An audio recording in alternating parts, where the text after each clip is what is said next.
Dan hari ini kita akan membahas tentang apa? Tentang cara menyusun dan menyampaikan pesan dengan jelas. Kenapa kok pesannya harus jelas? Karena proses menyampaikan pesan, menyusun ini juga menjadi bagian dari proses keterampilan kita berbicara di depan umum. Karena ketika pesan yang disampaikan tidak jelas, maka audiens juga tidak bisa menerima apa yang kita sampaikan. Maka dalam proses menyusun ini, informasinya, pesannya harus jelas. Untuk itu semua, maka kita bisa mulai dengan apa? Tentukan tujuan pesan.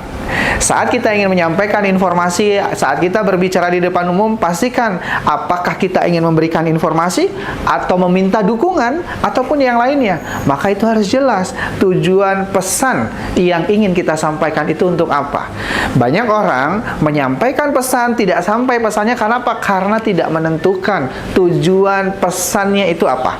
Memberi dukungan, meminta dukungan gitu ya, atau memberikan informasi, atau sekedar untuk mengajak, mengarahkan kehidupan yang lebih baik, atau apapun itu.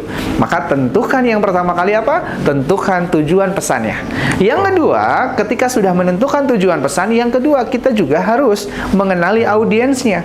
Kenapa kita harus mengenali audiens? Ini jadi hal yang penting. Ketika kita akan berbicara di depan umum, maka kita perlu tahu dulu siapa audiensnya. Karena audiensnya siapa akan berbanding lurus dengan bahasa yang kita keluarkan, dengan bahasa yang muncul dari mulut kita, dan juga intonasi yang akan kita pakai, termasuk pesannya apa. Karena pesan yang disampaikan ke remaja tentu berbeda dengan pesan yang kita sampaikan ke dewasa. Pesan ke dewasa tentu berbeda dengan pesan yang kita akan sampaikan ke usia yang lanjut. Maka kita perlu mengenali siapa audiens kita. Yang selanjutnya, saat kita sudah mengenali audiens, maka gunakan struktur yang jelas. Struktur itu apa? Tahapan-tahapannya, mulai dari openingnya, mulai dari kontennya, sampai akhirnya di closing.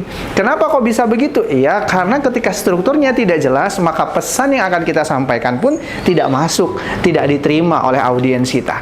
Maka gunakan struktur yang jelas. Ketika strukturnya sudah jelas, maka gunakan bahasa yang sederhana dan jelas, juga mudah difahami oleh audiens. Karena bahasa yang tidak mudah difahami oleh audiens, pesannya juga nggak sampai.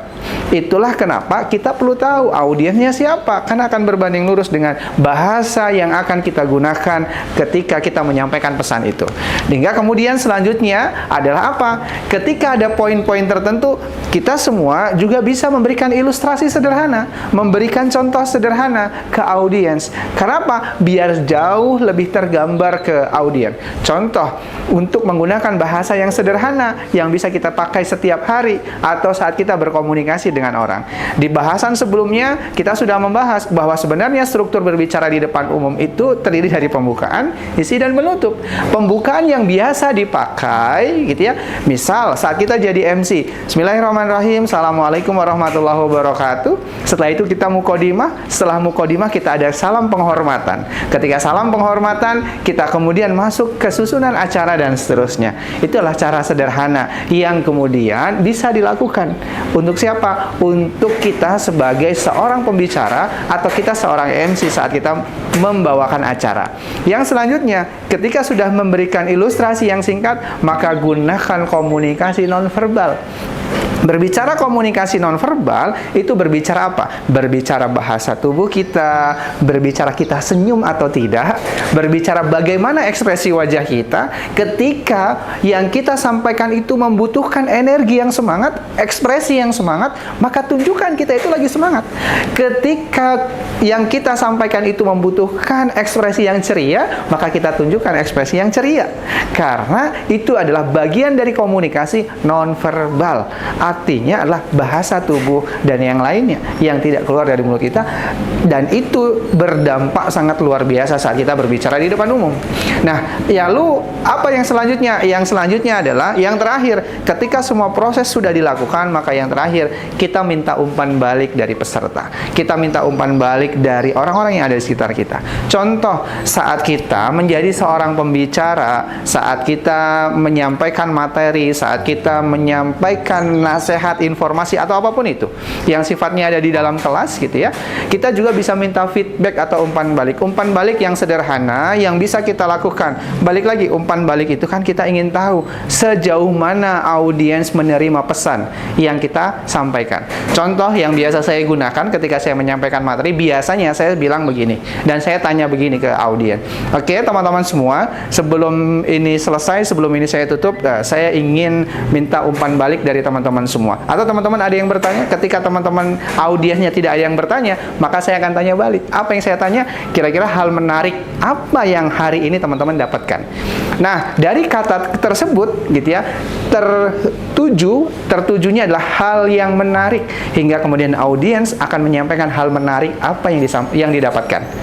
Jadi di pikiran audiens sudah terframing gitu ya tentang hal menarik. Oh, si A menyampaikan hal menariknya dia belajar bagaimana berbahasa tubuh, si B menyampaikan hal menariknya adalah bagaimana menggunakan bahasa sederhana. Apakah itu salah? Enggak salah. Karena ketika kita minta umpan balik, kita hanya ngecek sejauh mana audiens itu menerima informasi atau pesan yang kita sampaikan. Nah, itu salah satu hal yang bisa kita gunakan. Lalu bagaimana kalau kita jadi MC? Bagaimana kalau kita memberikan sambutan saat berbicara di depan umum? Kita juga bisa minta umpan balik. Dari siapa kita bisa minta umpan balik? Dari orang-orang yang melihat kita, terutama orang-orang terdekat kita.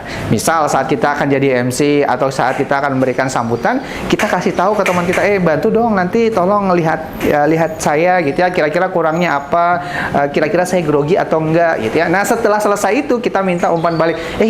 Tadi saat saya menyampaikan pesan tadi atau saat saya menjadi MC kira-kira kurangnya apa? Itu bagian dari kita minta umpan balik. Dari siapa? Dari audiens, yang salah satunya adalah barangkali orang-orang terdekat kita. Dan itu semua, teman-teman semua, kita juga perlu ingat bahwa berlatih itu adalah kunci utama kita agar bisa terbiasa berbicara di depan umum, termasuk bagaimana kemudian kita bisa menyampaikan pesan.